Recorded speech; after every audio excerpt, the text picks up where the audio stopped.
Hello there. Well, I thought this time, instead of doing a song or something, I would read you some of my poems, just to give you some idea of other things I do besides messing around on here.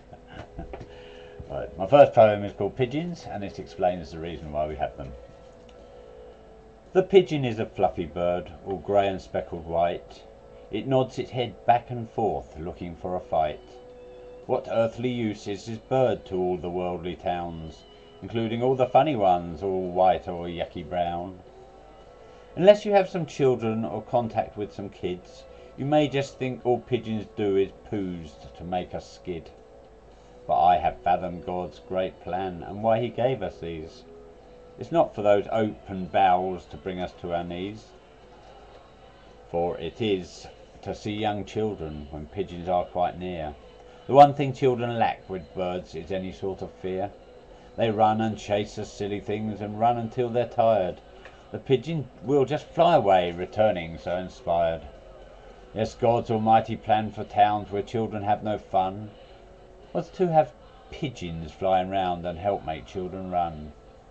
It's such a simple, stupid thing, and no one else can be harmed. The pigeons like the game as well, and everyone is charmed. Right, that's about pigeons. Now I'll go on to a place where I used to work in Kensington, where I used to be friends with an old tramp there who used to wander up and down the high street. And he was found dead one day, and sort of no one really cared, except me. As bald as a coot, found devoid of all loot, he was dead in Holland Park. This tramp shaved his head and begged for his bread, found dead in Holland Park. What had been his name? It was all such a shame to be dead in Holland Park. He just couldn't speak, miming all through the week, till he died in Holland Park. Found with notes requesting food, tatty clothes that were so crude, in a blanket in Holland Park. He'd been seen shaving hairs on his bald head as they appeared, but he was dead in Holland Park. He had no one to love but a strange coloured dove, as he died in Holland Park.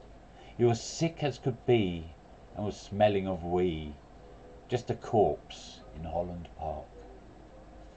When the police moved him on, he'd never done wrong, except dying in Holland Park.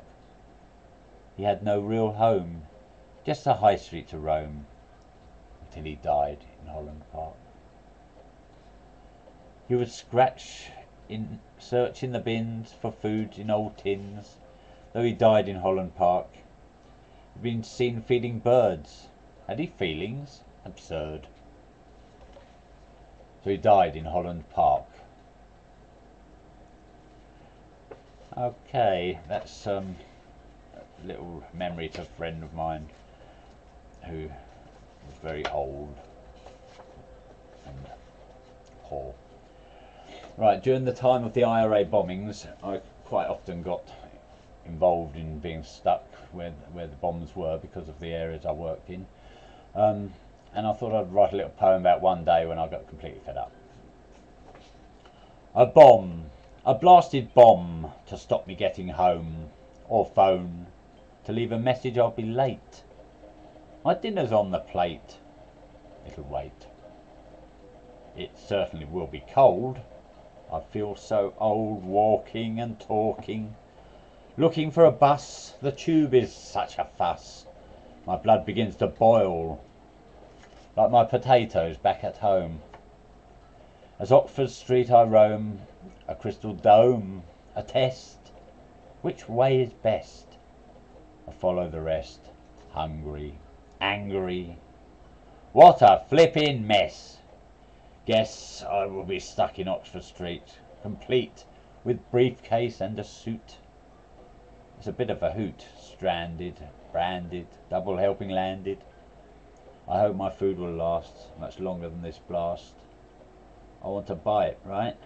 Not a fright or a fight with bombers. I want my dinner and be home. Where's the flipping phone? Yes, that brings back some memories.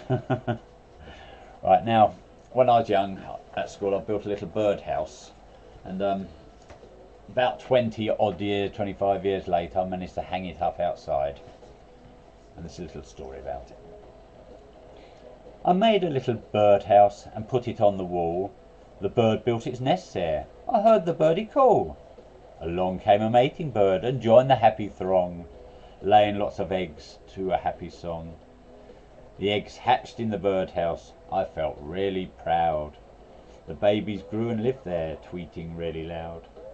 I looked out of the window and saw their tiny beaks, waiting for a wormy, hunger in their squeaks. They grew big in my birdhouse, and some just flew away. The birdie family left home, and one or two did stay. I was happy all worked out well, as I saw a little head. But then I suddenly noticed this fluffy bird was dead. How dare it die in my birdhouse, rigor mortis in its wing, disintegrating slowly, never again to sing. It's turned my little birdhouse into a grave, how sad. It's really inconvenient, and I'm no longer glad. So, it stands there empty. Right, thank you. That's just a few of my little poems. If you want more, request them, and I'll do another one of these at some point in the distant future.